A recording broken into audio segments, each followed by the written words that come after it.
आज हम लोग बात करेंगे महाकवि कालिदास के बारे में कि महाकवि कालिदास का जन्म कहाँ हुआ, कब हुआ तथा उनकी क्या क्या रचनाएं हैं, उसको आज हम लोग इस वीडियो में देखेंगे। तो शुरू करते हैं महाकवि कालिदास के जन्म से कि महाकवि कालिदास का जन्म कब हुआ। तो महाकवि कालिदास के जन्म के विषय के संदर्भ में विद्वानों का काफ़ी मतभेद है। अलग अलग विद्वान जो हैं वो अलग अलग मत देते हैं। कुछ इतिहासकार बताते हैं कि महाकवि कालिदास का जन्म 150 ईसा पूर्व से 450 ईसा पूर्व में के मध्य हुआ था तथा कुछ रिसर्च बताते हैं कि महाकवि कालिदास का जन्म गुप्त काल में हुआ था। अब जैसे महाकवि कालिदास के जन्म को लेकर के विद्वानों में काफ़ी विवाद है, वैसे ही महाकवि कालिदास के जन्म स्थान को भी लेकर के विद्वानों में काफ़ी विवाद है। अलग अलग विद्वान अलग अलग मत देते हैं। कुछ विद्वान बताते हैं कि महाकवि कालिदास का जन्म उत्तराखंड के रुद्रप्रयाग जिले के कुल्ठा गांव में हुआ था तथा वे अपनी प्रारंभिक शिक्षा वहीं से ग्रहण किए थे। मेघदूत, कुमार संभव और रघुवंशम जैसे महाकाव्यों की भी रचना उन्होंने वहीं से किया था तथा कुछ विद्वान उन्हें बंगाल और उड़ीसा का भी सिद्ध करने का प्रयत्न करते हैं। परंतु कालिदास ने मेघदूत में उज्जैन के प्रति कुछ विशेष प्रेम को दिखाया है, इसलिए उज्जैन के प्रति कालिदास के विशेष प्रेम को देखते हुए कुछ विद्वान उन्हें उज्जैन का भी मानते हैं।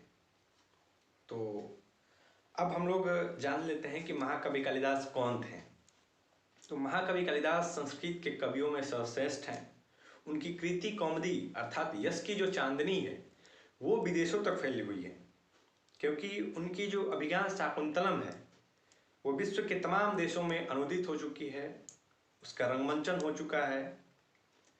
इस महान कवि के कुल, काल, जन्म स्थान के विषय में काफ़ी मतभेद है। उन्होंने अपने कृतियों में कहीं भी कुछ भी अपने जीवन के बारे में नहीं लिखा है।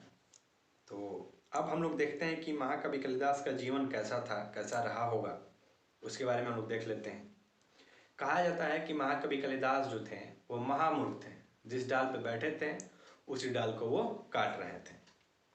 तो एक राजकन्या थी विद्योत्मा, जिन्होंने प्रतिज्ञा ले रखा था कि जो कोई उन्हें शस्त्रास्त्र में हराएगा उसी से वो विवाह करेंगी। अब देखिए, विद्योत्मा, पहले जो हमारे यहाँ नाम रखे जाते थे वो गुणों के आधार पर रखे जाते थे। तो विद्योत्मा अर्थात विद्या उत्तमा यस्या स विद्योत्मा।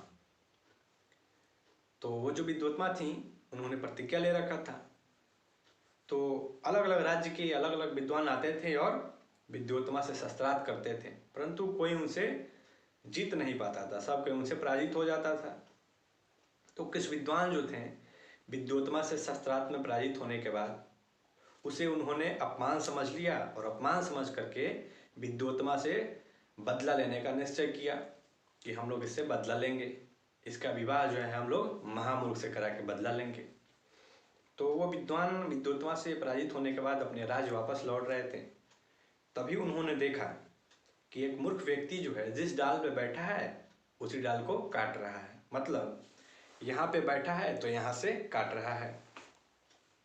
तो वो जो महाकवि कालिदास ही थे उस डाल को काट रहे थे। तो ये विद्वान महाकवि कालिदास के पास गए, उस पेड़ के पास गए और जा करके बोला कि तुम नीचे उतरो, हम लोग तुम्हारे ये डाल कटवा देंगे।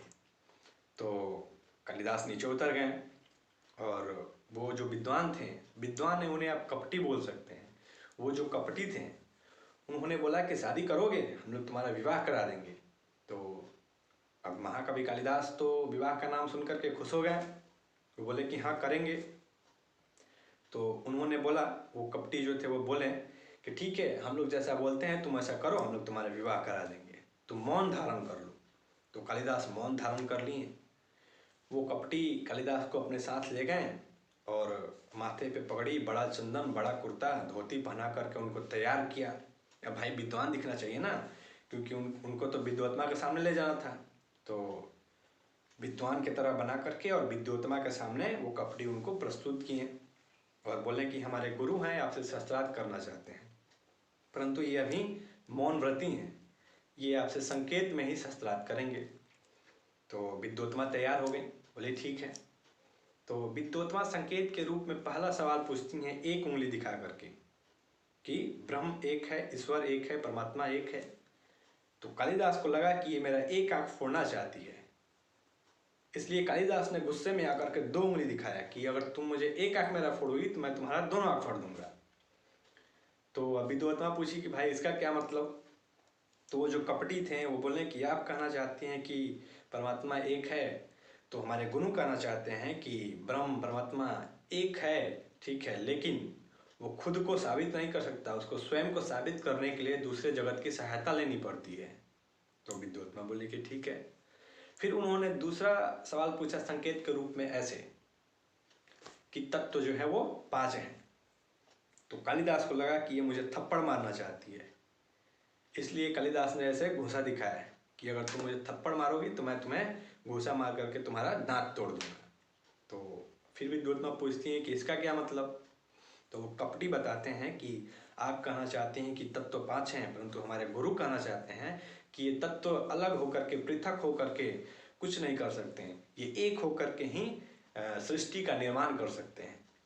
तो विद्योत्मा इसी के साथ जो है अपना स्वीकार की पराजय, और इसी के साथ जो है वो शास्त्रार्थ समाप्त हुआ और विद्योत्मा और कालिदास का विवाह संपन्न हुआ। अब विवाह के बाद कालिदास विद्योत्मा को अपने घर कुटिया में ले गए। तो विवाह के रात जब कालिदास और विद्योत्मा एक साथ थे तभी ऊंट का आवाज आया। तो अब विद्योत्मा तो पढ़ी लिखी थी, तो वो पूछती है कि मैं तत्। तो कालिदास को तो संस्कृत आता नहीं था, तो वो बोले कि उट्र उट्र, उनके मुंह से निकल गया।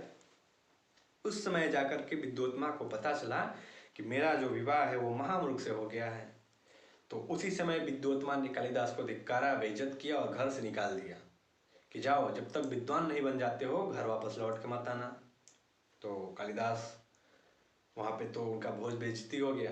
तो कालिदास घर से निकल गए और जा कर के उन्होंने काली की आराधना की और अध्ययन किया। माँ काली की कृपा से कालिदास बहुत बड़े विद्वान और धनवान बन गए। जब विद्वान बन करके कालिदास वापस घर लौटे तो उन्होंने दरवाजा खटखटा कर बोला, कपाटम उद्घाट्य सुंदरी। तो अंदर से आवाज आया, विद्योत्मा बोलती हैं कि अस्तित कश्चित वाग्य विशेषा। और जब आकर के वो दरवाजा खोलती हैं तो देखते हैं कि कालिदास थे। तो ये जो 3 शब्द हैं, अस्तित कश्चित वाग्य विशेषा, इससे कालिदास ने 3 रचनाएं की। अस्तित से कुमार संभव, कश्चित से मेघदूत तथा वाग्य विशेषा से उन्होंने रघुवंशम की रचना की। कालिदास की रचनाएं जो हैं वो रघुवंशम, कुमार संभव 2 महाकाव्य, मेघदूत, ऋतुसंहार 2 गीति काव्य तथा मालविकाग्निमित्रम, विक्रमो वर्षियम एवं अभिज्ञान शाकुंतलम 3 नाटक लिखे कालिदास। महाकवि कालिदास, कवि कुलगुरु, कवियों के कवि, कवियों के मुकुटमणि महाकवि कालिदास ने ये रचनाएं उन्होंने की हैं।